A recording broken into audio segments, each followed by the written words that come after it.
Morning students. आज के इस वीडियो में हम लिलिएसी फैमिली के सिस्टमैटिक पोजीशन, उसके सलाइन फीचर्स, विशिष्ट लक्षण या लाक्षणिक गुण और उसके महत्वपूर्ण वेजिटेटिव कैरेक्टर्स के बारे में बात करेंगे। तो सबसे पहले हम इसकी सिस्टमैटिक पोजीशन की बात करते हैं, वर्गीकृत स्थिति की। तो बैंथम एंड हुकर की क्लासिफिकेशन के अकॉर्डिंग जिसका जो डिवीज़न होता है वो होता है एंजियोस्पर्मी, जो सब डिवीज़न है वो मोनोकोटिलिडीनी, और जो सीरीज़ है वो कोरोनेरी है, और फैमिली या कुल है लिलिएसी। तो ये इसकी सिस्टमैटिक पोजीशन है बैंथम एंड हुकर के क्लासिफिकेशन के अकॉर्डिंग। लिलिएसी फैमिली की अगर हम लाक्षणिक कैरेक्टर्स की बात करते हैं, सलाइन फीचर्स की अगर बात करते हैं, तो इस फैमिली के अंदर जो सदस्य आते हैं जो पादप वो शाकीय, शुष्क अथवा वृक्ष प्रकार के होते हैं। पेरेनियल हर्ब्स होते हैं।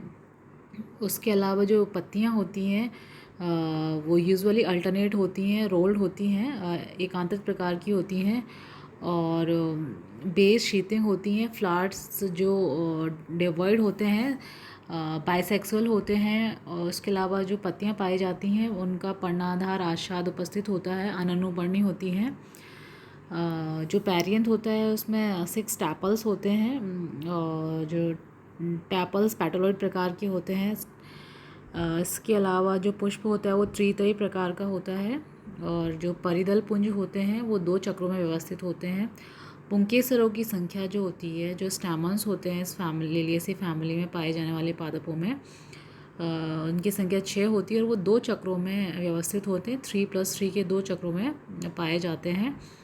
और उसके अलावा जो जायांग होता है, जो गाइनोशियम होता है, वो त्रिअंडपी प्रकार का होता है, यूनाइटेड होता है, संयुक्तांडपी होता है, और सुपीरियर होती है ओवरी। और जो बीजान्यास पाया जाता है वो एक्साइल प्रकार का, अक्षय प्रकार का बीजान्यास पाया जाता है लिलिएसी फैमिली के पादपों में।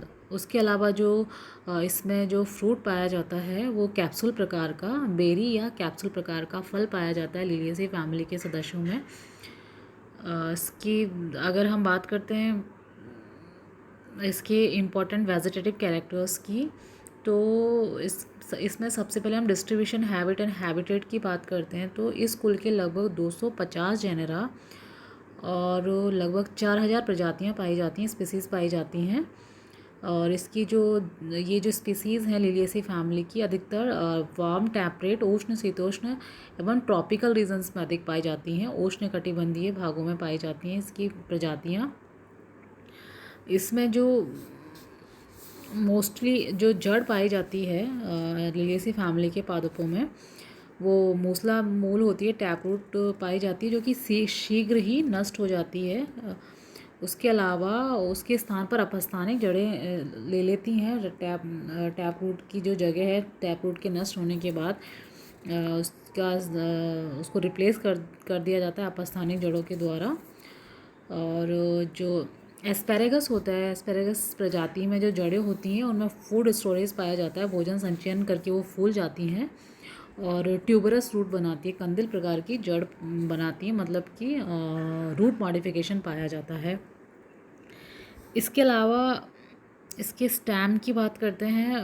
जो स्टेम जो होता है वो शाखित प्रकार का होता है, ब्रांच्ड होता है, वायवीय होता है, एरियल प्रकार का होता है, अथवा भूमिगत कंद या प्रकंद, बल्ब, राइजोम या कॉर्न में रूपांतरित पाया जाता है। इस लिलिएसी फैमिली में पाए जाने वाले पादपों का जो तना होता है उसमें भी मॉडिफिकेशंस या रूपांतरण पाए जाते हैं, और बल्ब, राइजोम और कॉर्न प्रकार का रूपांतरण देखने को मिलता है लिलिएसी फैमिली के पादपों में। शाकीय अथवा काष्ठीय प्रकार के होते हैं, वुडी होते हैं। रस्कस और एस्पेरेगस में जो पर्णाव पर्व पाए जाते हैं। एस्पेरेगस की कुछ शीर्ष के पर्ण शल्कों में जो शल्क होते हैं अथवा उसकी जो आरोही जातियों में मुड़े हुए कांटों के रूप में रूपांतरित पाए जाते हैं। जो पर्ण शल्क होते हैं उनमें मॉडिफिकेशन देखने को मिलता है, वो कि कांटों के रूप में, स्पाइक्स के रूप में देखने को मिलते हैं या पाए जाते हैं। इसके अलावा प्रत्येक पर्ण के कक्ष में कक्षस्थ कलिका पाई जाती है, जो कि पतली, रेखीय व हरी प्रकार की होती है और पर्णाव पर बनाती है। स्माइलेक्स और ग्लोरियोसा की जो प्रजातियां हैं उनमें जो उनका जो स्टेम पाया जाता है वो लचीला होता है, उसके अलावा सॉफ्ट प्रकार का होता है और आरोही प्रकार का, क्लाइंबर प्रकार का तना पाया जाता है। तो इस प्रकार की से अनेक विविधता देखने को मिलती है लिलियेसी फैमिली के पादपों में पाए जाने वाले तले में के तनों में।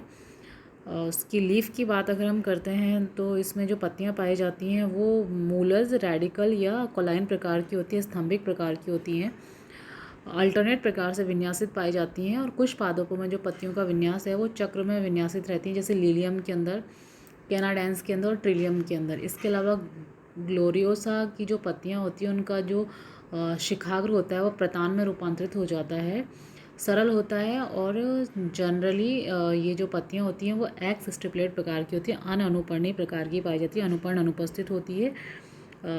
एक्सेप्शनली स्माइलैक्स में जो प्रतानी अनुपर्ण होती है, टेंटुलर स्टिप्यूल्स जो होते हैं वो पौधों के को आरोहण में मदद करते हैं। इसके अलावा पत्राधार आच्छादी, लीफ बेस शीथिंग पाई जाती है इसकी पत्तियों में। जो सिराविन्यास होता है वो समानांतर सिराविन्यास पाया जाता है, लेकिन स्माइलैक्स और ट्रिलियम इरेक्टम में रेटिकुलेट वेनेशन पाया जाता है, जालिकावत सिराविन्यास देखने को मिलता है। और रस्कस और एस्पेरेगस प्रजातियों में शल्की पर्ण पाए जाते हैं। इसके अलावा एलियम सीपा में जो पर्ण केंद्रिक होते हैं, सेंट्रिक होते हैं, वो खोखले और बेलनाकार सिलेंड्रिकल प्रकार के होते हैं। और एलोवेरा में जो पर्ण पाए जाते हैं वो मासल प्रकार के पर्ण पाए जाते हैं। तो इस प्रकार की पत्तियां पाई जाती हैं लिलियेसी फैमिली के पादपों में। इसमें जो पुष्पक्रम पाया जाता है, जो इन्फ्लोरेसेंस होता है वो एसिमाक्ष प्रकार का पाया जाता है, जैसे कि कैमेसिया क्वेमैक्स के अंदर, यक्का और ग्लोरेसा के अंदर। स्पाइक प्रकार का पुष्पक्रम पाया जाता है एलोवेरा के अंदर। और शत्रक प्रकार का पुष्पक्रम पाया जाता है स्माइलैक्स, ऑरिकुलेटा और एलियम सेपा में।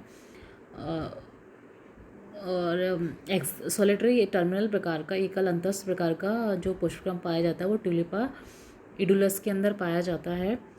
और एकल कक्षस्थ प्रकार का सोलिटरी एक्सिलरी प्रकार का पुष्पक्रम ग्लोरियोसा सुपरवा में देखने को मिलता है। तो ये सभी कैरेक्टर्स लिलियेसी फैमिली के पादपों में पाए जाते हैं, इसके वेजिटेटिव कैरेक्टर्स हैं।